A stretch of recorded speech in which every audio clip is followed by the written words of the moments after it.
Yo, welcome to another episode of You Know Ball, brought to you by Playbook Sports. I'm Anthony.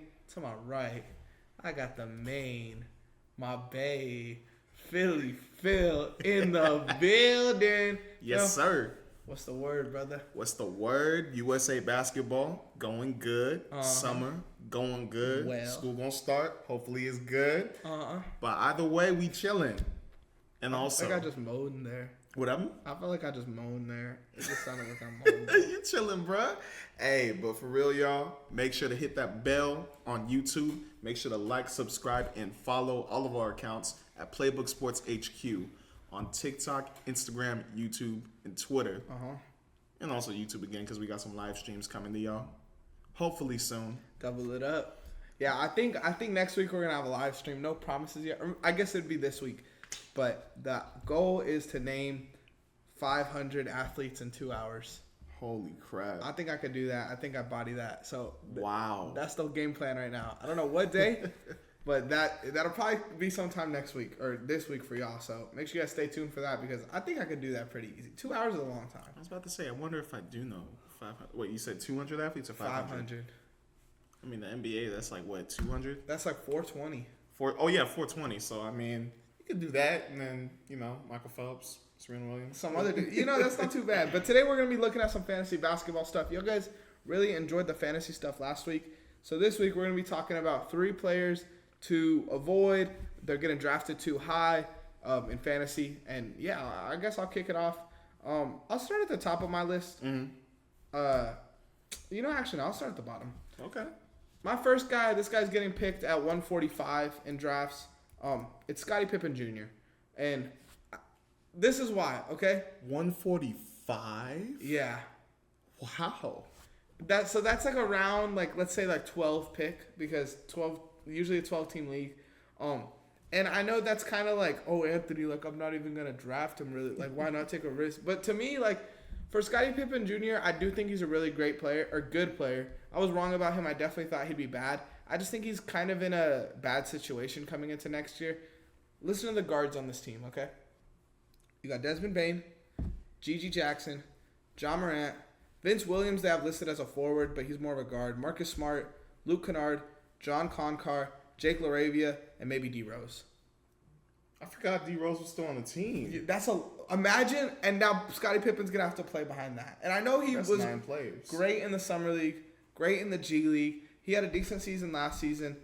Love him again, but I don't see him making the rotation this year. Maybe in a couple. If it's a dynasty league, sure, go ahead and draft him. Some dudes that were over him: Max Strus, Keldon Johnson, Ayo Dosunmu, and then Davis Bertans. I don't know why he's not even on a team right now. But those 3 dudes, and then dudes under him, Matisse Thybulle, Cam Johnson, I don't know why would be under him because Cam Johnson's going to be starting next year. Yeah. Wiggins, I know there's questions about Wiggins, but Wiggins is a starting caliber player. Scottie Pippen Jr. might not see the court. Kelly Oubre is another dude. He's going to see the court. Zach Collins going to see the court. Scottie Pippen Jr., you can't really guarantee that. I think the only thing with that is, he did really well in those games where everybody was out, Marcus Smart, John Morant, Desmond Bane, that he may get that backup position. Because right now, I don't know how the lineup's going to look. I don't know if they're going to start Zach Edey, which pushes one of their forwards to the bench. But I think Scottie Pippen Jr. could inch his way into being, a backup for John Morant. He wasn't too bad. Backup, though, because, I don't think I'd play Scottie Pippen Jr. over Gigi Jackson. Yeah, that's true. But I feel like he's going to play the 3. Even, Vince Williams. Vince Williams had a great year last year. It's just, That's true. Scottie Pippen Jr. somewhere else, I believe in a lot more. But in Memphis, it's kind of harder for me to be for Scottie Pippen Jr. Because it's just there's no space for him. Yeah, it's just a weird. If he got traded somewhere, I'd be cool, I believe in him. But it's just kind of he probably won't play next year. Yeah, and that's fine. He'll hoop in the G League. That's just scary that he's at 145 and he's close to Drew Holiday. That's what I'm saying. That actually is pretty scary. I got another dude right above these guys, okay? This guy's above Drew Holiday. Oh, all right? And this guy's Tyler Hero. I'm avoiding Tyler Hero at all costs next year in fantasy. And here's why. When you're at this, pick, right now Tyler Hero's being picked in the 78 range. Guys over him are Terry Rozier, Alex Caruso, OG Anunoby. Guys under him, Tobias Harris, Emmanuel Quickly, Bradley Beal, Devin Vassell, Austin Reeves. Like, for me, with Tyler Hero, we kind of know what Tyler Hero is. Statistically, like points, rebounds, assists-wise, I don't think he'll have a better season than like a Tobias Harris. Mm-hmm. He might have a better season than like an Emmanuel Quickly or a Devin Vassell.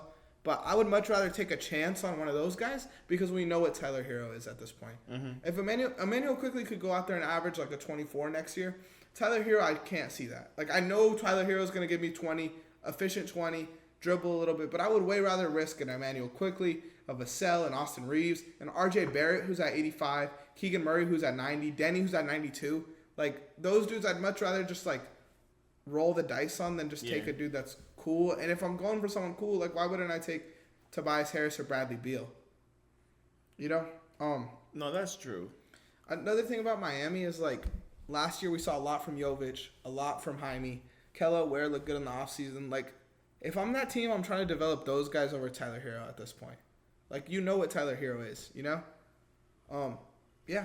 Honestly, I don't know. I think the only thing that's shaky on it is, you know, injuries. Yeah. But I'd say he puts up stats. Like, he could get you on his very, very best, probably 36-6. Like, But on his very, very best. His very, very best, he does that when people are hurt. Like, what does he average? I'd say, like, Next year, I think 18, 5 and 5. I think he'll be like an 18-17 dude. Like 18, 17? In that range. Because a lot of last year, like Jimmy was out. Like I'm betting on a healthier Jimmy season this year, you know? And it's like, I'd take IQ, who averaged, I believe, 20 plus last year over Tyler Hero's 20 plus, because IQ is going to be in the same role he was last year. Tyler Hero was playing on an injured team. And all these role players that they have, bro, is like they're gonna start taking him soon. Mm-hmm. Or even if they don't overtake him, they're gonna take minutes from him.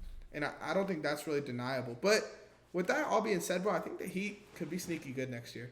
Like, really, like, putting it into perspective after doing this, bro. Mm-hmm. Like, with Terry Rozier, Tyler Hero, Jimmy, Jaime, Bam, Jovic, Kello Ware. Like, they have, like, this is the first year where it doesn't feel like they're making role players, you know? Yeah. Like, Max Strus is, like, going to go out there and ball, or, like, Haywood Highsmith is going to go. Like, these dudes are already proven guys instead of, like, you know, they got to prove it, kind of.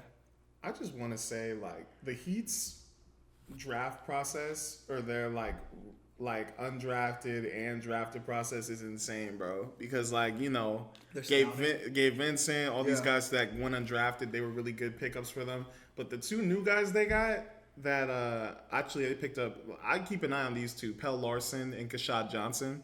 Those two are some dogs that are going to be good in Miami. Pell Larson, he's like a 3-and-D type player. People were trying to compare him to Austin Reeves, but I don't see that. I see him more like a Pat Connaughton, maybe. But Kashad Johnson, he's a hustler, rebounds, plays defense, scores. So it's looking like he'll be on the G League lineup. He might, but yeah, I could see him getting pulled up. You gotta look out for those guys. I didn't know they got Alec Burks. Oh, they got Alec Burks? Yeah, and they added Josh Richardson. Like, those are dudes that could also take minutes from Tyler Hero too. Yeah. Kind of going back on that. So I don't know about Josh Richardson, but Alec Burks maybe. Alec Burks, like, I think Josh Richardson takes minutes from him. Not like a chunk, but like those 8 to 10 minutes that Josh Richardson will have, 12 minutes, like, those are not Tyler Hero minutes anymore, you know?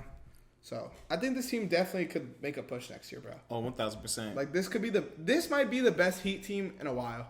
Like, even I think it's a better roster wise than the bubble season.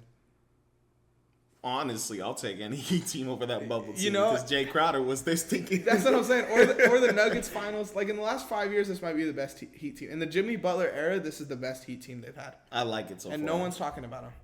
You know? The Heat always fly under the radar. They swoop. They just gotta, if they could, like, go out there and be like a 3-4 seed, then people will look at them more serious. Mm-hmm. But they'll play in games, boy. You got to get out of there. My last dude I want to talk about, I know this was an honorable mention, but I feel like if you guys have been watching the podcast, you guys saw this coming. Mikal Bridges. I just think he's high at 54. I don't think he's a bad player at all.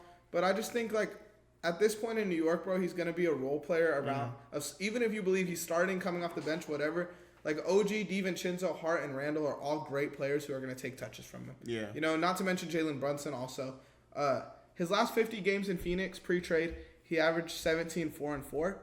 which again, I'm telling you, like, he's a great player. Those are great stats, but those aren't 50th in your fantasy draft stats, you know? Like, we just talked about Josh Giddey. You agreed with me he could average 17, 8, and 8. Those are better numbers than what Mikal put up, even with those defensive stats that he's going to have on. Yeah, again, like, I think, like, if you're ranking players and you put him in the top 50, I'm not mad at it. Mm-hmm. But as far as fantasy goes, it's like he's not near the top 50 for me. Like, I'd take Drew Holiday over him next season, stat-wise.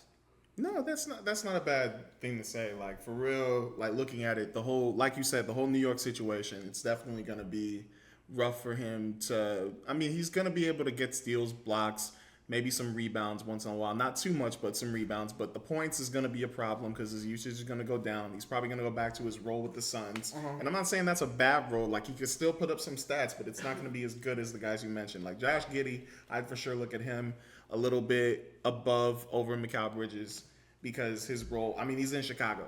Yeah, we don't know what Chicago's going to be doing. There's a difference in roster between Chicago and New York. Yeah. But the dude's over Mikal Bridges, DeAndre Ayton, DeMar DeRozan, Grayson Allen. Grayson Allen to me is a little weird, but yeah, it's kind of, I think I understand it if you play categories where you're taking like the most efficient dudes and all that. So I guess it works there. But guys under him, Porzingis I think will have a better season than him statistically.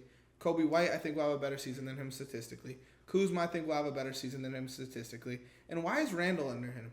Like, I don't even know if Randall's going to play next year. Is he hurt like that bad? I don't know. I haven't heard a single report about if he's playing or not. Because then I heard before that they were trying to trade him, and then now things have gone dead silent.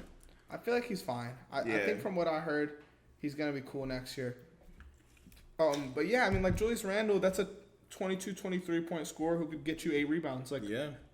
Why is he under the role player on his team? Like, I just don't understand that logic. But that's more on ESPN than like the average draft position. And I think I'd want to see that too, because I want to see where dudes actually are valuing Mikal Bridges. So let me know at home what you guys think. I'll leave you with that. I think I have put together a good list. I think it's a valid list. Yeah, ball knowers only, baby. I liked it. Simple. I liked it.